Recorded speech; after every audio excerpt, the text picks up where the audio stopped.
So it started with 4 years of undergrad at the College of Architecture, and then from there I got my master's in construction management. And I grew up in the field working for my uncle, my grandfather were contractors. And what was really neat is that when I graduated, going through my master's in construction management, the internet was just becoming popular from a public standpoint, and I was able to make the connection through my thesis to be able to put together effectively what became my business plan. And then here we are 26 years later with the company eBuilder that I started. So having the understanding of the discipline of architecture connected to construction management, and then I tied all that knowledge into software development for the construction industry, certainly really helped us and 330 of our other friends that came along for the journey.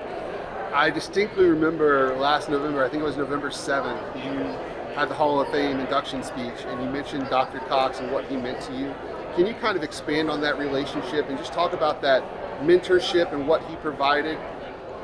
Absolutely. Well, I mean, everybody that was on my thesis committee, especially Dr. Cox, I mean, it was Ray Issa, it was Coble, Kibbert, Stu Schwartz. Everybody was instrumental, especially Dr. Cox, and it was so nice to see him come back to the university in his new role. But he put his arm around me, really helped me through and to figure out how am I going to take what I'm doing here and apply it into the real world. Most importantly, he gave me the confidence to be able to say, what you're doing right now, you're 6 months ahead of everybody else. So I had an opportunity to go work for a contractor. Actually, I was working for a contractor as an intern, DCC Constructors, for about 6-7 months.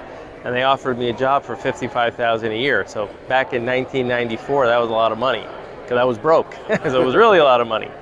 And they said, no, you can't do that. You need to go and start your company based on your thesis. So Dr. Cox was one of the many that said, if you leave right now and go to industry and not take what you developed here at the university, you're going to lose that advantage. So I literally had nothing to lose. I had no money. I had a beat up old Honda. And I knew if things didn't work out, I could always go back to DCC Constructors and take that job. And then last but not least, there's so many students out there that are trying to figure out, where do I go and major in construction management? Where do I go for an interdisciplinary education?